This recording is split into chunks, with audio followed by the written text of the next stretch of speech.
Welcome to QA focus. നമ്മൾ Coulomb's law already പഠിച്ചു കഴിഞ്ഞു.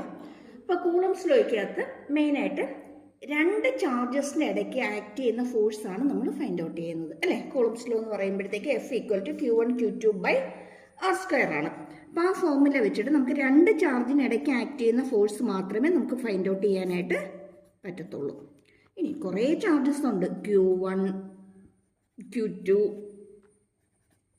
Q3, Q4, Q5, അങ്ങനെ ഒരു QN ചാർജസ് വരെ ഉണ്ടെന്ന് വിചാരിച്ചോളൂ. കുറേ ചാർജുള്ള സിസ്റ്റമാണ് എടുത്തിരിക്കുന്നത്. QN വരെയുള്ള ചാർജസ് ഉണ്ട്. അങ്ങനെയാണെങ്കിൽ ഇങ്ങനെ ഒരു സിസ്റ്റത്തിനകത്ത് ഏതെങ്കിലും ഒരു ചാർജിൽ ആക്ട് ചെയ്യുന്ന ടോട്ടൽ ഫോഴ്സ്, അപ്പം ഞാനിവിടെ Q1-നകത്ത് ആക്ട് ചെയ്യുന്ന ടോട്ടൽ ഫോഴ്സ് എടുക്കുകയാണ്. Q1-നകത്ത് ആക്ട് ചെയ്യുന്ന ഫോഴ്സ് എന്ന് പറയുന്നത് ഈ Q2-നും Q1-നും ഇടയ്ക്ക് ആക്ട് ചെയ്യുന്ന ഫോഴ്സ്, Q3-ക്കും Q1-നും ഇടയ്ക്ക് ആക്ട് ചെയ്യുന്ന ഫോഴ്സ്, Q1-നും Q4-നും ഇടയ്ക്ക് ആക്ട് ചെയ്യുന്ന ഫോഴ്സ്, Q5-നും Q1-നും ഇടയ്ക്ക് ആക്ട് ചെയ്യുന്ന ഫോഴ്സ്, അതുപോലെ Q6-നും Q1-നും ഇടയ്ക്ക് ആക്ട് ചെയ്യുന്ന ഫോഴ്സ്, അങ്ങനെ ആഡ് ചെയ്ത് ഈ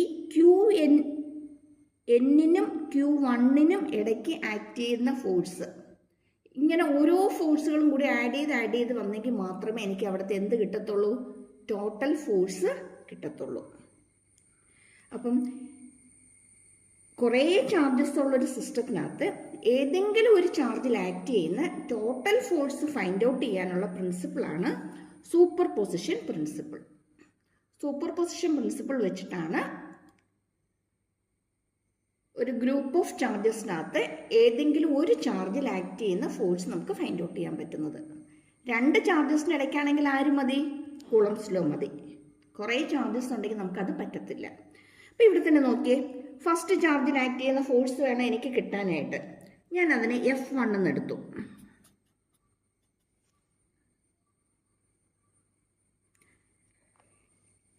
വണ്ണിനും 2-നും ഇടയ്ക്ക് ആക്ട് ചെയ്യുന്ന ഫോഴ്സിനെ ഞാൻ F12 എന്ന് എടുത്തു. 1-നും 3-ക്കും ഇടയ്ക്ക് ആക്ട് ചെയ്യുന്നതിനെ F13 എന്ന് എടുത്തു. അങ്ങനെ എവിടം വരെ വരും? ഇത് F1N വരെ വരും. ശരിയാണോ? അതായത് സൂപ്പർ പൊസിഷൻ പ്രിൻസിപ്പിൾ എന്താ പറയുന്നതെന്ന് വെച്ചാൽ, in A system of charges, ഒരു സിസ്റ്റം, കുറേ ചാർജസ് ഉള്ള സിസ്റ്റം നമ്മൾ എടുക്കുകയാണെങ്കിൽ ഫോഴ്സ് ഓൺ വൺ ചാർജ്, ഒരു ചാർജിനകത്ത് ആക്ട് ചെയ്യുന്ന ഫോഴ്സ് എന്ന് പറയുന്നത് is the vector sum of ഏതാണ്? all forces on that charge due to other charges. Force on one charge is the vector sum of force on that charge due to other charges. Force on one charge is the vector sum of force on that charge due to the other charges. ബാക്കി എല്ലാ charge കാരണവും ആ ചാർജിൽ act ചെയ്യുന്ന force add ചെയ്ത് കഴിഞ്ഞാൽ നമുക്ക് അതിനകത്ത് ടോട്ടൽ ഫോഴ്സ് കിട്ടും. അതായത് 1-നകത്ത് 2 ഫോഴ്സ് എക്സേർട്ട് ചെയ്യുന്നുണ്ട്, 3 എക്സേർട്ട് ചെയ്യുന്നുണ്ട്, 4 എക്സേർട്ട് ചെയ്യുന്നുണ്ട്, 5 എക്സേർട്ട് ചെയ്യുന്നുണ്ട്. അങ്ങനെ ആര് വരെ ഫോഴ്സ് എക്സേർട്ട് ചെയ്യുന്നുണ്ട്? QN ചാർജ് വരെ അതിനകത്ത് ഫോഴ്സ് എക്സേർട്ട് ചെയ്യുന്നുണ്ട്. That is the total force is F1 = F12 plus F13 plus etc. up to F1N. ഒരു കാര്യം ഒന്ന് നോട്ട് ചെയ്തോണം, എല്ലാം വെക്ടറാണ് കേട്ടോ. ഇത് ഇത്ര എഴുതി കഴിഞ്ഞാൽ ഇതിൻ്റെ ആൻസറായി. ഇത്ര എഴുതിയാൽ മതി. ഇനി കുറച്ചും കൂടി ഹൈ ലെവലിലേക്ക് എഴുതണമെന്നുണ്ടെങ്കിൽ ഒരു A+ അല്ലെങ്കിൽ A1 എക്സ്പെക്റ്റ് ചെയ്യുന്നവരാണെങ്കിൽ നമുക്കിവിടെ ടോട്ടൽ ഫോഴ്സ് എന്ന് പറയുന്നത് F1 എന്ന് പറയുന്നതിന്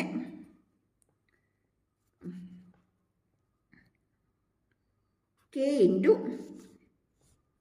F12 എന്ന് പറയുന്നത് ഫസ്റ്റ് ചാർജിനും സെക്കൻഡ് ചാർജിനും ഇടയ്ക്ക് ആക്ട് ചെയ്യുന്ന ഫോഴ്സാണ്, അല്ലേ?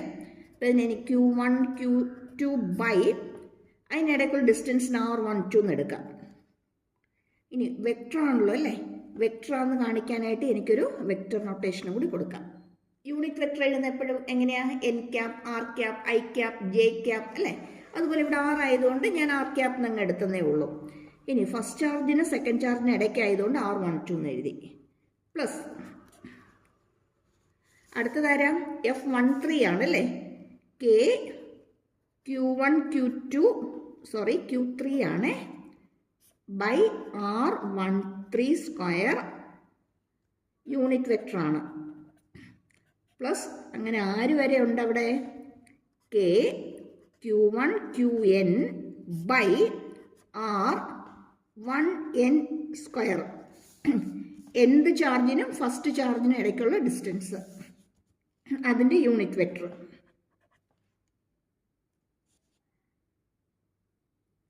ഇതിനകത്ത് എല്ലാത്തിനകത്തും കെയും Q1ഉം കോമൺ ആണ്.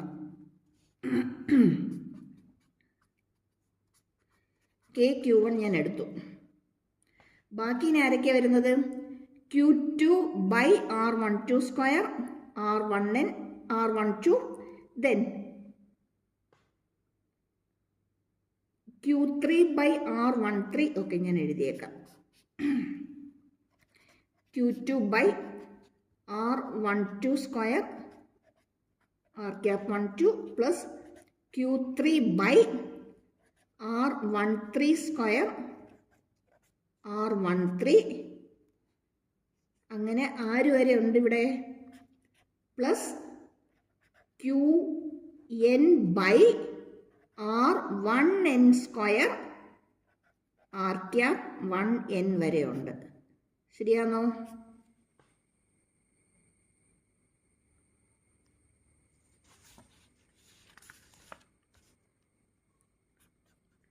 F1 equal to K Q1. നമ്മളിനി Q2 Q3 ഇങ്ങനെ എല്ലാത്തിനും കൂടെ നമ്മൾ ആഡ് ചെയ്തിരിക്കുകയാണ് അല്ലേ. അപ്പം അതിനെ കോമൺ ആയിട്ട് സിഗ്മ എന്ന് കൊടുക്കാം അല്ലേ, സമ്മേഷൻ. ഇനി രണ്ടാമത്തെ ചാർജ് തുടങ്ങി എത്രാമത്തെ ചാർജ് വരെ ഉണ്ട്? n ചാർജ് വരെ ഉണ്ട് അല്ലേ. അതുപോലെ തന്നെ ഇവിടെ നോക്കി, R നോക്കിക്കേ, 1 to 1 3 അങ്ങനെ ആര് വരെ ഉണ്ട്? 1n വരെ ഉണ്ട്. എന്ന് വെച്ചാൽ I equal to 1 to n എന്ന് കൊടുക്കാം. QI 1 അല്ല 2 ആണ്. 2 തുടങ്ങിയല്ലേ വേരി ചെയ്യുന്നത്. QI ബൈ R1, 2 തുടങ്ങി n വരെ വേരി ചെയ്യുന്നു. അതിന് ഞാൻ എന്ത് കൊടുത്താൽ മതി? I കൊടുത്താൽ മതി. 1I square R cap 1I.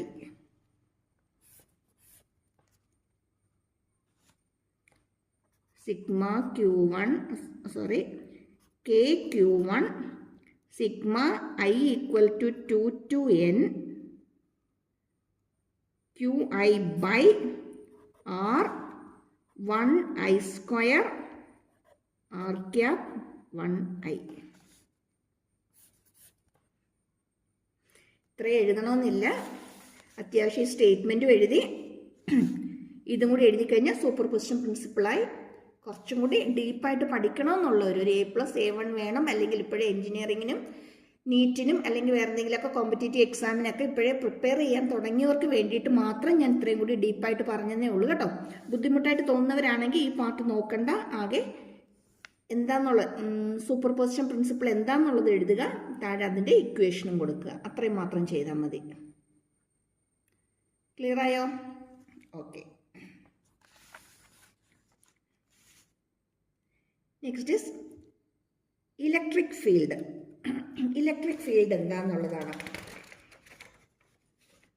നമ്മളിപ്പോൾ എവിടെയെങ്കിലും പെട്ടെന്ന് തൊട്ടു, നമുക്കൊന്ന് ഷോക്ക് അടിച്ചു, ഉടനെ നമ്മൾ എന്ത് പറയും? അവിടെ കറണ്ട് പാസ് ചെയ്യുന്നുണ്ട് അല്ലെങ്കിൽ ഇലക്ട്രിക് ഫീൽഡ് ഉണ്ടെന്ന് പറയും അല്ലേ. അതായത് ഒരു ചാർജിന് ചുറ്റും Q എന്ന് പറഞ്ഞൊരു ചാർജുണ്ട്, അതിന് ചുറ്റുമുള്ള ഏരിയയിൽ ഈ ചാർജിൻ്റെ ഒരു ഇൻഫ്ലുവൻസ് ഉണ്ടായിരിക്കുമല്ലോ. ആ ചാർജിൻ്റെ ഇൻഫ്ലുവൻസിനെയാണ് നമ്മൾ എന്തെന്ന് പറയുന്നത്? ഇലക്ട്രിക് ഫീൽഡ് എന്ന് പറയുന്നത്. ഇലക്ട്രിക് ഫീൽഡ് എന്ന് പറയുന്നത് the space around a charge where its influence can be felt. അതിൻ്റെ ഇൻഫ്ലുവൻസ് നമുക്ക് കിട്ടുന്ന ഏരിയയാണ് നമ്മൾ എന്തെന്ന് പറയുന്നത്? ഇലക്ട്രിക് ചാർജ് എന്ന് പറയുന്നത്, ഇലക്ട്രിക് ഫീൽഡ് എന്ന് പറയുന്നത്. ഇലക്ട്രിക് ഫീൽഡിനെ എക്സാമിന് ഇലക്ട്രിക് ഫീൽഡ് എന്താണെന്ന് ചോദിക്കില്ല. നമ്മൾ സാധാരണ ഇലക്ട്രിക് ഫീൽഡിനെ നമ്മൾ ഡിഫൈൻ ചെയ്യുന്നത് ഫോഴ്സ് പെർ യൂണിറ്റ് ചാർജ് എന്നാണ്. ഫോഴ്സ് പെർ യൂണിറ്റ് ചാർജ് ഇത് പഠിച്ചാൽ മതി കേട്ടോ. ഒരു ബേസിക് ഐഡിയ എന്താണ് ഇലക്ട്രിക് ഫീൽഡ് എന്ന് ചോദിച്ചാൽ നമുക്ക് പറയാം, ഒരു ചാർജിനുള്ള സ്പേസിൽ അതിൻ്റെ ഒരു ഇൻഫ്ലുവൻസ് ഉണ്ടായിരിക്കും അല്ലേ. ഈ ചാർജ് ഒരു ഫോഴ്സ് എക്സേർട്ട് ചെയ്യുന്നുണ്ടാവും, ഫോഴ്സ് ഓഫ് അട്രാക്ഷൻ ആയിരിക്കാം, ഫോഴ്സ് ഓഫ് റിപ്പൽഷൻ ആയിരിക്കാം. അപ്പം അങ്ങനെയൊക്കെയുള്ള സംഭവങ്ങളൊക്കെ വരുന്ന ആ ഒരു ഏരിയയാണ് നമ്മളെന്ത് പറയുന്നത്, അവിടെ എന്തുണ്ടെന്ന്, ആ ഏരിയയിൽ എന്തുണ്ടെന്ന് പറയും, ഇലക്ട്രിക് ഫീൽഡ് ഉണ്ടെന്ന് പറയും. പക്ഷെ നമുക്ക് എക്സാമിന് ഇലക്ട്രിക് ഫീൽഡ് എന്താണെന്ന് ചോദിക്കുകയാണെങ്കിൽ നമുക്ക് അറിഞ്ഞിരിക്കേണ്ടത് force per unit charge. Electric field is force per unit charge. ഇവിടെ ഇപ്പോൾ ഒരു ക്യൂ ചാർജ് ഉണ്ട്, ഇതിൻ്റെ അടുത്തായിട്ട് ഞാൻ വേറൊരു ക്യൂ ചാർജിനെ കൊണ്ടുവന്ന് വെച്ചു. അങ്ങനെയാണ് ഇതിനിടയ്ക്ക് ഒരു ഫോഴ്സ് ഓഫ് അട്രാക്ഷൻ ഉണ്ടായിരിക്കുമല്ലോ. ആ എഫ് എന്ന് പറയുന്നത് K into Q Q by R square ആയിരിക്കും. ഇ എന്ന് പറയുന്നത് എഫ് ബൈ ക്യൂ അല്ലേ. F is Q Q by R square by small Q. ക്യൂവും ക്യൂവും ക്യാൻസലായി പോവും, ബാക്കി എന്ത് കിട്ടും, K Q by R square എന്ന് കിട്ടും. കെ അറിയാലോ, കെ ആരാ, 1/4πε0. അതായത് E is equal to 1/4πε0 Q by R square. ഇതാണ് electric field. Electric field is the force experience per unit charge. E is equal to 1/4πε0 Q by R square. E is equal to 1/4πε0 Q by R square. ഇത് എങ്ങനെയാണ് കിട്ടുന്നതെന്നുള്ളതാണ് ഇപ്പോൾ ഇവിടെ എഴുതി കാണിച്ചത്. Force എന്ന് പറയുന്നത് K Q Q by R square ആണ്. അതിനെ ക്യൂ കൊണ്ട് ഡിവൈഡ് ചെയ്യുമ്പോൾ ക്യൂ ക്യൂ ക്യാൻസൽ ആയിട്ട് നമുക്ക് ബാക്കി എന്ത് കിട്ടും, 1/4πε0 Q by R square കിട്ടും. ക്ലിയർ ആയോ? ഇനി അറിഞ്ഞിരിക്കേണ്ട കാര്യങ്ങൾ, ഇതൊരു വെക്റ്റർ ക്വാണ്ടിറ്റിയാണ്. ഡയറക്ഷൻ പോസിറ്റീവിൽ നിന്ന് നെഗറ്റീവിലേക്കാണ്. യൂണിറ്റ് ന്യൂട്ടൺ പെർ കൂളംബ് ആണ്, അല്ലെങ്കിൽ വോൾട്ട് പെർ മീറ്റർ ആണ്. ഇത്രയും കാര്യങ്ങളൊന്ന് നോട്ട് ചെയ്തിട്ടേക്കണം. Electric field is the intensity of electric field is force per unit charge. Electric field നമ്മൾ ഡിഫൈൻ ചെയ്യുന്നത് എഫ് ബൈ ക്യൂ എന്നാണ്. E is equal to 1/4πε0 Q by R square ആണ്. Okay,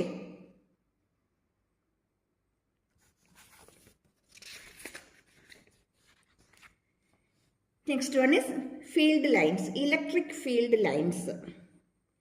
electric field lines are the path of freely moving positive charge.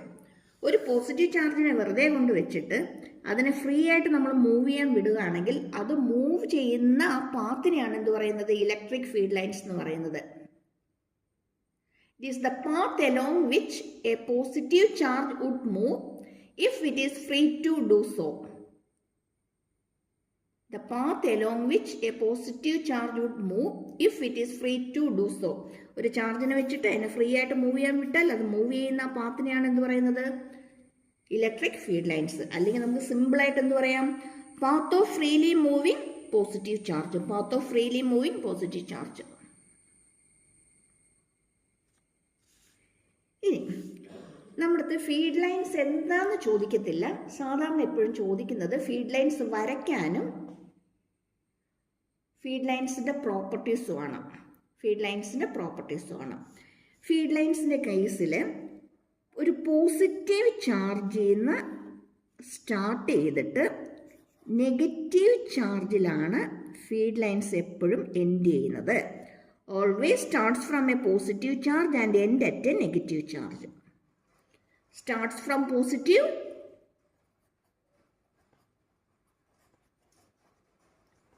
Positive charge, end at negative charge. ഇതാണ് ഇതിന് first property എന്ന് പറയുന്നത്. അങ്ങനെയാണെങ്കിൽ ഒരു positive charge മാത്രമായിട്ട് ഉള്ളെങ്കിലോ, positive ചാർജിൽ നിന്ന് സ്റ്റാർട്ട് ചെയ്തിട്ട് എങ്ങോട്ട് പോകും, ഇൻഫിനിറ്റിയിലേക്ക് പോകും. ഒരു നെഗറ്റീവ് ചാർജ് മാത്രമേ ഉള്ളെങ്കിലോ, ഇൻഫിനിറ്റിയിൽ നിന്ന് സ്റ്റാർട്ട് ചെയ്തിട്ട് നെഗറ്റീവ് ചാർജ് വന്ന് എൻഡ് ചെയ്യും.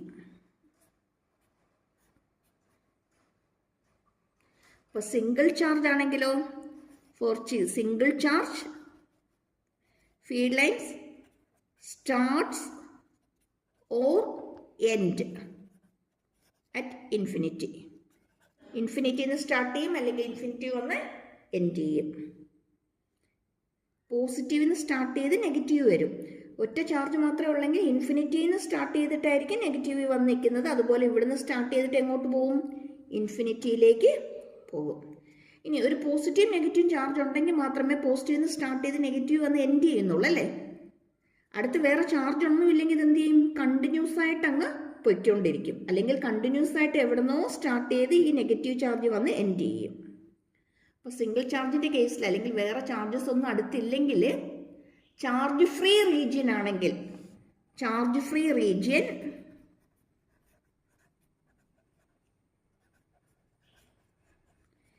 Feed lines are continuous.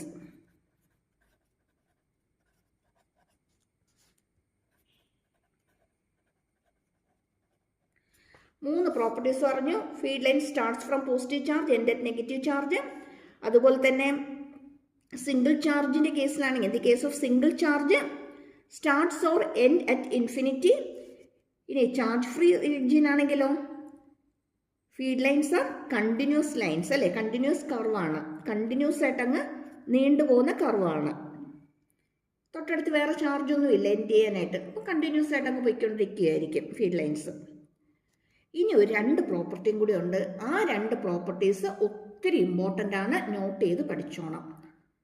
Properties എഴുതാൻ ചോദിക്കുമ്പോൾ നമ്മളിപ്പോൾ ഈ പറയുന്ന 5-6 പ്രോപ്പർട്ടീസിനകത്ത് ഏതെങ്കിലും ഒരു 3-4 പ്രോപ്പർട്ടീസ് നിങ്ങൾക്ക് എഴുതിയാൽ മതിയായിരിക്കും എക്സാമിന് മാർക്ക് കിട്ടാൻ. പക്ഷേ ആ രണ്ട് പ്രോപ്പർട്ടീസ് സ്പെസിഫിക് ആയിട്ട് എടുത്ത് അതിൻ്റെ അകത്ത് ക്വസ്റ്റ്യൻ ചോദിക്കാറുണ്ട്. അത് ഏതൊക്കെയാണെന്ന് നോക്കിയേ. The first one is feed lines never intersect. Feed lines never intersect. ഒരിക്കലും ഫീഡ് ലൈൻസ് ഇൻ്റർസെക്റ്റ് ചെയ്യത്തില്ല. കാര്യം എന്താണെന്ന് വെച്ചാൽ, ഇൻ്റർസെക്റ്റ് ചെയ്യുകയാണെങ്കിൽ ആ ഇൻ്റർസെക്റ്റ് ചെയ്യുന്ന പോയിന്റിന്, ഇതൊരു ഫീഡ് ലൈൻ, ഇത് വേറൊരു ഫീഡ് ലൈൻ, ഇൻ്റർസെക്റ്റ് ചെയ്ത് കഴിഞ്ഞാൽ അവിടുന്ന് ഇതിന് 2 ഡയറക്ഷൻ വരുന്നുണ്ട്. 2 ഡയറക്ഷൻ ഒരിക്കലും പോസിബിൾ അല്ല. Feed lines never intersect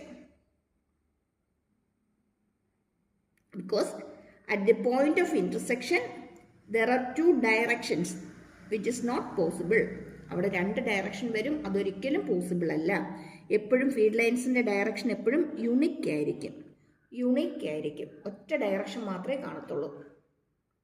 if they intersect at the point of intersection there may be 2 directions which is not possible. അതൊരിക്കലും പോസിബിൾ അല്ല. അടുത്ത പ്രോപ്പർട്ടി എന്ന് പറയുന്നത് they never form closed loop. ഒരിക്കലും ക്ലോസ്ഡ് ലൂപ്പ് ഫോം ചെയ്യില്ല. Closed loop എന്ന് പറയുമ്പോഴത്തേക്കും ഒരു പോസിറ്റീവ് ചാർജ് എടുത്തു, അവിടെ നിന്നൊരു ഫീഡ് ലൈൻ സ്റ്റാർട്ട് ചെയ്യുന്നു, ഇൻഫിനിറ്റിയിലേക്ക് പോകുന്നു. അല്ലെങ്കിൽ ഇവിടെ ഒരു നെഗറ്റീവ് ചാർജ് ഉണ്ട്, അതിലേക്ക് വന്ന് എൻഡ് ചെയ്യുന്നു അല്ലേ. നെഗറ്റീവ് ചാർജ് ഉണ്ടെങ്കിൽ അതിലേക്ക് വന്ന് എൻഡ് ചെയ്യുന്നു. പക്ഷെ ഒരിക്കലും ഒരു പോസിറ്റീവ് ചാർജിൽ നിന്ന് സ്റ്റാർട്ട് ചെയ്ത് പോസിറ്റീവ് ചാർജിൽ തന്നെ വന്ന് അവസാനിക്കത്തില്ല. Never form closed loop. Why? Because the charge lines അല്ലെങ്കിൽ feed lines always starts from positive charge and it ended negative one. Positive നിന്ന് സ്റ്റാർട്ട് ചെയ്ത് നെഗറ്റീവ് വന്ന് എൻഡ് ചെയ്തേ ഉള്ളൂ. ഒരിക്കലും പോസിറ്റീവിലേക്ക് തന്നെ തിരിച്ചു വരില്ല. അതുപോലെ തന്നെ നെഗറ്റീവിലേക്ക് വന്ന് എൻഡ് ചെയ്യുന്നത് ഒരിക്കലും ഇവിടുന്ന് പുറത്തേക്ക് പോകത്തുമില്ല. ഇങ്ങോട്ടേക്ക് വരുന്ന ലൈൻസ് ഒരിക്കലും ഇവിടുന്ന് പുറത്തോട്ട് പോകത്തുമില്ല. ഒരിക്കലും ഇതൊരു ക്ലോസ്ഡ് ലൂപ്പ് ഫോം ചെയ്യത്തില്ല, പോസിറ്റീവ് ചാർജ് ആയാലും നെഗറ്റീവ് ചാർജ് ആയാലും. അപ്പോൾ ഇതിൻ്റെ പ്രോപ്പർട്ടീസ് ഇത് ഇത്രയും പഠിച്ചിട്ടോണം. ഒപ്പം ഫീഡ് ലൈൻസ് വരയ്ക്കാനും കൂടി അറിഞ്ഞിരുന്നോണം. ഇവിടെ നമ്മളിപ്പോൾ പോസിറ്റീവ് ടു നെഗറ്റീവ് വരച്ചു, ഒരു പോസിറ്റീവ് മാത്രമാണെങ്കിൽ വരച്ചു, ഒരു നെഗറ്റീവ് മാത്രമാണെങ്കിൽ വരച്ചു. ഇനി സിമിലർ ചാർജസ് ആണെങ്കിലോ, 2 പോസിറ്റീവ് ചാർജ് ആണെങ്കിലോ, നമുക്കറിയാം 2 പോസിറ്റീവ് ചാർജസ് ആണെങ്കിൽ എന്ത് ചെയ്യും? റിപ്പിൾ ചെയ്യും അല്ലേ. ഫീഡ് ലൈൻസ് ഒരെണ്ണത്തിൽ നിന്ന് സ്റ്റാർട്ട് ചെയ്ത് മറ്റേത് വന്ന് എൻഡ് ചെയ്യത്തില്ല, അതിന് പകരം 2 ഡയറക്ഷനിലേക്ക് അങ്ങ് പോകും.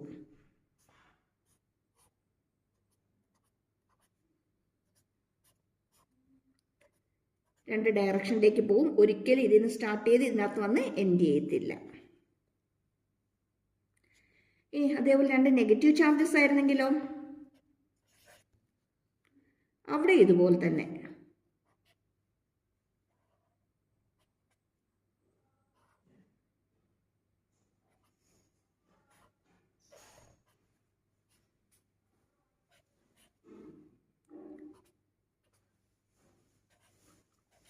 ഫീഡ് ലൈൻസ് ഒരിക്കലും എന്ത് ചെയ്യില്ല, ഒരെണ്ണത്തിൽ നിന്ന് വന്ന് മറ്റേതിലേക്ക് വരില്ല, റിപ്പൽ ചെയ്ത് പോവുമായിരിക്കും. അപ്പം ഇത് ഇത്രയും വരയ്ക്കാനും കൂടി പഠിച്ചിട്ടോണം കേട്ടോ, ഇമ്പോർട്ടൻ്റ് ആണ്. ടെക്സ്റ്റിനകത്ത് നോക്കി, സിംഗിൾ ചാർജിൻ്റെ കേസ് 2 തന്നിട്ടുണ്ട്, കാണാമല്ലോ അല്ലേ. അതേപോലെ തന്നെ പെയറായിട്ട് വരുന്നത് റിപ്പൽ ചെയ്യുന്ന കേസ് തന്നിട്ടുണ്ട്. അതുപോലെ തന്നെ ഫോഴ്സ് ഓഫ് അട്രാക്ഷൻ ആണ് ഈ വരുന്ന കേസ് തന്നിട്ടുണ്ട്. അപ്പോൾ ഇതിൻ്റെ പ്രോപ്പർട്ടീസ് മെയിനായിട്ട് നമുക്കിവിടെ 4 പ്രോപ്പർട്ടീസ് തന്നിട്ടുണ്ട്. നോക്കിയേ, feed line starts from positive charge and end at negative charge. Single charge ആണെങ്കിൽ ഇൻഫിനിറ്റി എന്നായിരിക്കും എന്നുള്ളത് പറയുന്നുണ്ട്. അതുപോലെ തന്നെ ചാർജ് ഫ്രീ റീജിയൻ ആണെങ്കിൽ എന്ത് ചെയ്യും, കണ്ടിന്യൂസ് കർവ് ആയിരിക്കും. ഏറ്റവും ഇമ്പോർട്ടൻ്റ് ആയിട്ടുള്ളത് ലാസ്റ്റ് 2 ആണ്, the third one and the fourth one. The third one is 2 field lines can never intersect. ഒരിക്കലും ക്രോസ് ഓവർ അല്ലേ, ഒരിക്കലും ക്രോസ് ചെയ്യത്തില്ല. Field lines never cross each other, ഒരിക്കലും ക്രോസ് ചെയ്യത്തില്ല. കാര്യം ക്രോസ് ചെയ്താൽ at the point of intersection there may be 2 direction which is not possible. അല്ലെങ്കിൽ the field lines are unique in direction, direction unique ആയിരിക്കും.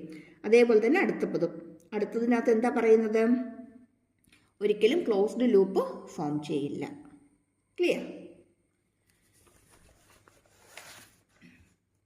സാധാരണ ഇതിനകത്ത് question വരുന്നത് ഇങ്ങനെയായിരിക്കും, 2 field lines never intersect, is it true, justify. അല്ലെങ്കിൽ electric field lines do not form any closed loop, why, give reason. Okay, അപ്പോൾ ഞാൻ last ക്ലാസ്സിൽ പറഞ്ഞതുപോലെ അത്യാവശ്യം ഇതിൻ്റെ നോട്ട്സും കാര്യങ്ങളും ഒക്കെ ഞാൻ ലിങ്ക് തന്നേക്കാം, നോക്കിയാൽ മതിയേ. ലൈക്ക് ചെയ്യാനും ഷെയർ ചെയ്യാനും സബ്സ്ക്രൈബ് ചെയ്യാനും മറന്നു പോകരുത്. Thank you for watching. Next video കാണാവേ.